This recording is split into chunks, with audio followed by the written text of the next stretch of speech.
Have you ever noticed how sometimes life feels like it's whispering directly to you? You think of someone you haven't seen in years, and that same afternoon, their name flashes across your phone. You dream of a symbol, a white feather, a clock, a bird, and the next day you see it again, this time in waking life. You tell yourself it's just coincidence, but a part of you knows it's more than that. Something is moving underneath the surface. That something Carl Jung called synchronicity, the mysterious link between the inner world of the psyche and the outer world of events. And if you've ever had those moments that feel too meaningful to be random, this episode is for you. Welcome to Deep Psyche Lab, a space where we go beyond surface psychology into the architecture of the soul. If you're new here, subscribe and turn on the bell so you don't miss new explorations into Jungian philosophy and the psychology of meaning. And as you listen, if synchronicity has ever changed how you saw yourself or your path, comment below with the phrase, "I trust the pattern," because by the end of this episode, you'll begin to understand how those strange, intimate coincidences might not just be random events, but invitations to awaken. Carl Jung once wrote that synchronicity is the coming together of inner and outer events in a way that cannot be explained by cause and effect, yet is meaningful. It's a beautiful paradox, an event that seems to happen by chance but feels designed for you. To Jung, these were not superstitions or mystical illusions. They were a form of communication between consciousness and the unconscious, between psyche and world. When you experience synchronicity, you're witnessing the psyche's reflection in reality itself. The outer world becomes symbolic, mirroring your inner process. Imagine it like this. You're walking through life inside a vast mirror maze. Every reflection shows something. Some are clear, others distorted. But occasionally a reflection flashes with precise timing, revealing something you needed to see. Synchronicity is that flash. It's the moment when the mirror seems to turn into a window. For Jung, this was not just a poetic metaphor. It was a profound psychological principle. He proposed that psyche and matter are not truly separate, that they are different expressions of one underlying reality he called the unus mundus, Latin for one world. In this worldview, mind and matter are two languages describing the same unfolding pattern. So when your inner state changes, your thoughts, emotions, intuitions, the world around you can respond in symbolic ways. This idea unsettles modern rational thinking, which wants everything to fit into cause and effect. But Jung saw that the human experience often refuses to stay in those lines. He encountered too many patients and had too many personal experiences, where events seemed to align with an inner process in a way that defied logic yet carried undeniable meaning. For example, Jung once told the story of a woman in therapy describing a dream about a golden scarab beetle, a symbol of rebirth and transformation in ancient Egypt. As she spoke, Jung heard a gentle tapping on his window. He turned to see a beetle, strikingly similar to the one in her dream, trying to enter the room. He caught it, presented it to her, and said, "Here is your scarab." That simple moment shattered her rational resistance and opened her to deep emotional change. Jung realized that such meaningful coincidences were not rare accidents. They were expressions of a living, intelligent order connecting psyche and reality. But here's the part that many people overlook. Synchronicities don't happen to you. They happen through you. They emerge when your consciousness reaches a certain tension between knowing and not knowing, when your rational mind surrenders just enough control for the unconscious to speak. That's why they often appear in moments of crisis, confusion, or transformation. The psyche is trying to orient itself, to find meaning where the ego sees chaos. And the world, mysteriously, begins to echo that search. Think of a time when you were at a crossroads, uncertain, heartbroken, or yearning for purpose. Did the world seem to start whispering? Maybe a book fell open to the exact words you needed. Maybe you overheard a stranger saying something that felt meant for you. Maybe you kept seeing the same number, the same animal, the same symbol again and again. These are not random flukes. They are synchronistic reflections, the psyche's way of revealing what wants to be integrated. In Jungian terms, the unconscious is not simply a storage place for forgotten memories. It's a dynamic intelligence, a living ecosystem of symbols, archetypes, and energies that shape the meaning of our lives. When the unconscious wants your attention, it often doesn't speak in words. It speaks through symbols, events, and timing. Synchronicity is that language. Let's pause here for a moment. If we take this seriously, that the outer world mirrors the inner world, then synchronicity becomes a form of dialogue. It's as if life itself is a therapist, responding to your unconscious material through the events around you. This doesn't mean every coincidence is meaningful. But when something strikes your soul with uncanny resonance, it's worth listening. The key is not to obsess over signs, but to reflect on what they mirror inside you. For example, if you keep seeing a particular symbol, say a key, instead of asking, "What does it mean out there?" ask, "What is locked within me that wants to open?" If you keep meeting people who repeat the same lesson, ask, "What pattern in me is calling this experience forth?" When you shift from superstition to self-reflection, synchronicity becomes a tool for growth, not control. Jung's interest in synchronicity deepened through his collaboration with the physicist Wolfgang Pauli, a Nobel Prize winner who saw parallels between quantum theory and Jung's concept of meaning beyond causality. Pauli had his own series of intense dreams and symbolic experiences that seemed connected to his work in physics. He and Jung explored the possibility that psyche and matter arise from a common source, that our inner and outer worlds are both patterns of one deeper field of meaning. Jung compared this to the Taoist philosophy of Tao, the underlying flow that gives rise to all things. In synchronicity, we glimpse that flow, the unity behind opposites, the pattern beneath randomness. This realization transforms how we see our lives. When we believe everything is only random or mechanical, we live disconnected from the mystery. But when we recognize that meaning can emerge spontaneously, that the universe can respond symbolically, we begin to live in relationship with the world, not in domination of it. We begin to notice that life is not happening to us, but with us.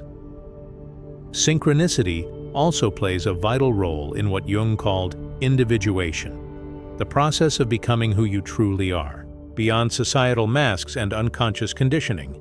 During individuation, you encounter aspects of yourself that have been hidden, suppressed, or denied. The shadow, the inner child, the anima or animus. As these inner parts stir, the outer world often mirrors them back to you. You might meet someone who embodies the qualities you've repressed, your unclaimed courage, sensuality, anger, or intuition. You might find that your environment shifts to reflect your inner evolution. New opportunities appear just as you integrate a lesson. Old relationships fade as you outgrow their function. These are synchronistic events guiding your individuation. Jung wrote that synchronicity is an ever-present reality for those who have eyes to see. It's not that the universe suddenly starts sending signs when you awaken. It's that your perception becomes attuned to a deeper layer of order that was always there.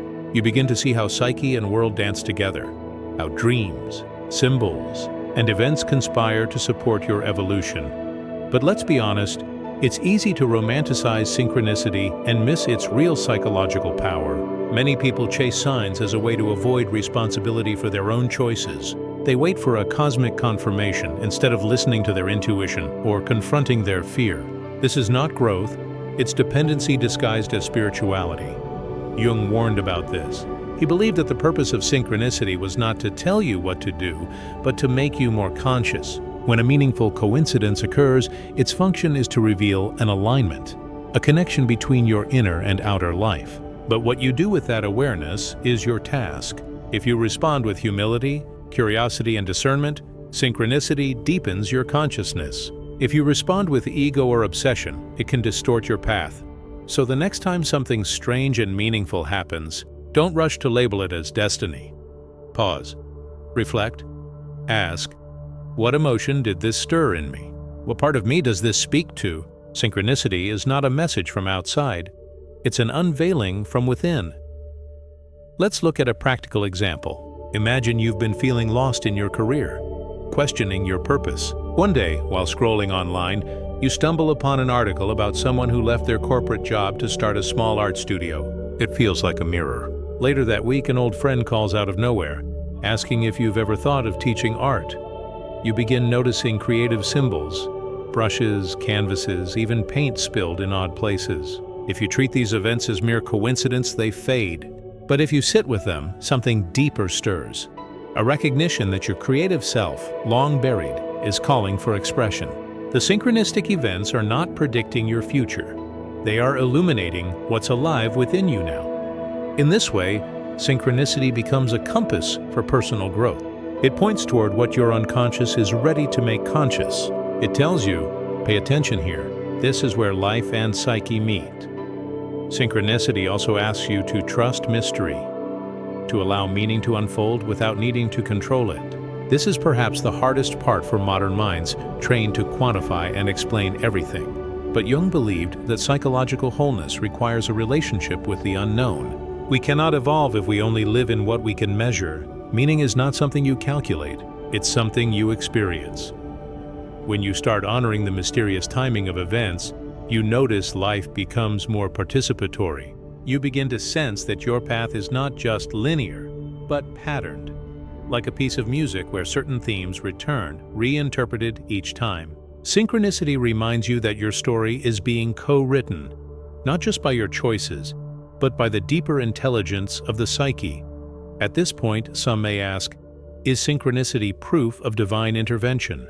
Jung himself resisted reducing it to any single explanation. He saw it as a psychological fact that when the psyche is in a certain state, meaningful coincidences tend to appear. But he also acknowledged that this points toward something sacred, a unity of psyche and cosmos that borders on the spiritual. He called this the psychoid nature of the unconscious, a realm where mind and matter intermingle. It's not supernatural. It's supernatural, beyond what we currently define as normal nature. In that sense, synchronicity doesn't contradict science. It expands it. It reminds us that the human psyche is part of the natural order, not an isolated observer, but a participant in the unfolding of meaning. Let's return to you, the listener. Perhaps you've had experiences that felt orchestrated, meeting the right person at the exact right moment, finding a message when you needed hope, hearing a song that seemed to answer your thoughts. What if those moments were not coincidences, but mirrors of your inner evolution? What if each synchronicity is a thread leading you closer to your authentic self?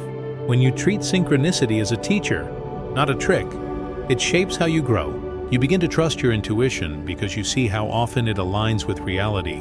You learn to see patterns without forcing them. You discover that life is not random chaos, but an intelligent web of relationships. And in that discovery, you move closer to wholeness. Jung often emphasized that the soul communicates through symbols, and synchronicities are the soul's way of catching your attention in waking life, the way dreams do when you sleep. So when you experience one, it helps to treat it like a dream made visible. Ask yourself, what emotion does this stir? What associations come to mind? What does this symbol mean to me, not to someone else? The answers won't come from Google or a dream dictionary. They'll come from within, through honest reflection. In that sense, synchronicity demands presence, not passive belief. It invites you to participate in your own unfolding. The more you notice, the more it teaches. The more you interpret with humility, the more the pattern reveals itself. There's something profoundly human about this phenomenon. We are meaning-making creatures. Our psyche seeks coherence, story, and connection. When synchronicity happens, it satisfies this ancient hunger for belonging, not just to people, but to the universe itself. It reassures you that your life is not a mistake of atoms, but a chapter in an intelligent story. This sense of being seen by life is what often brings people to tears when a synchronicity happens. It's not the event itself, it's the realization that you are part of something vast, intimate, and purposeful. That realization can heal. It can dissolve the illusion of isolation and restore your trust in existence. Of course, discernment matters. Not every coincidence carries deep meaning. The psyche can also project significance where there is none, especially when you're anxious or desperate for signs. That's why Jung emphasized balance. Intuition must be paired with reason. The goal is not to live by omens, but by awareness. Synchronicity is not a shortcut to certainty. It's a dialogue that refines your consciousness. If you ever feel overwhelmed by constant signs, pause and ground yourself. Ask, does this feel expanding or constricting? True synchronicities feel quietly expanding. They awaken insight and calm. False projections feel obsessive, charged, or fearful, meaning that comes from the self, the organizing center of the psyche, always brings inner peace, not confusion. So how can you cultivate a relationship with synchronicity? not by chasing signs but by cultivating attention. Start by noticing patterns without judgment. Keep a small journal of meaningful coincidences, not to decode them like riddles, but to observe how your inner life and outer events interact over time. Over weeks or months, you may begin to see themes, certain emotions, dreams, or life transitions that seem to draw synchronistic echoes.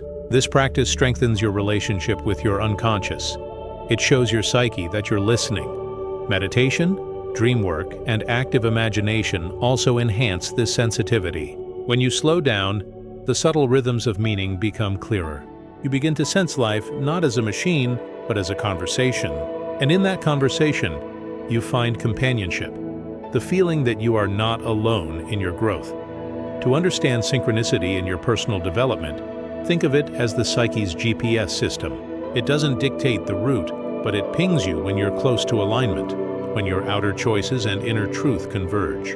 When you follow those pings with integrity, the journey unfolds with greater flow. But when you ignore them, life often turns up the volume through dreams, setbacks, or stronger coincidences until you listen. So when patterns repeat, when life feels like déjà vu, it's not punishment, it's guidance. The psyche is persistent because it wants your wholeness. And yet, synchronicity is not only about personal transformation, it also hints at the collective, at the interconnected web of human consciousness. When you experience a synchronistic moment, you are touching the same layer of reality that connects everyone. It's the same field from which archetypes emerge, universal patterns like the hero, the lover, the shadow, the healer. These archetypes shape our dreams, myths, and relationships. And sometimes, synchronicities are how those archetypes step into time, how the eternal enters the moment. When a coincidence moves you deeply, it's often because it activates an archetype within you, a part of your soul that longs to live more fully. That's why such moments feel charged, numinous, sacred. They remind you that your life has symbolic significance, that your story is part of something eternal. At its deepest, synchronicity invites a transformation in worldview. It asks you to move from separation to participation, from control to communion. It reveals that the psyche is not trapped inside your skull, but woven into the fabric of reality. When you truly grasp this, every moment becomes potentially meaningful. Even small coincidences become reminders that consciousness and cosmos are partners in creation. You don't have to believe in miracles to feel this. You only have to pay attention with both intellect and heart, because meaning is not given, it is perceived. And when you perceive with depth, life answers back. So as we near the end of this journey, let's return to the question that opened it. What if life really is whispering to you? What if those random alignments, the timing, the symbols, the repeating patterns, are not coincidences, but correspondences, each one a note in the music of your unfolding? You don't need to decode every note, you just need to listen. Because in the silence between events, the psyche is composing, and the more you attune, the more harmonious your life becomes. So tonight, when something small catches your attention, a number, a phrase, a song, a symbol, pause. Don't rush to interpret it, just feel its timing. Notice how it mirrors your inner world. And whisper back to life, I trust the pattern. This channel is educational and not a substitute for therapy. If this episode resonated with you, comment below, I trust the pattern, to affirm your faith in the unfolding of meaning. Like this video to help it reach more curious minds, and subscribe to Deep Psyche Lab for more cinematic explorations into Jung, consciousness, and the soul's mysterious growth. Turn on the notification bell so you never miss new episodes. Thank you for spending this time reflecting with me. Until next time, stay aware, stay curious, and remember, what you seek within is often already waiting for you in the patterns around you.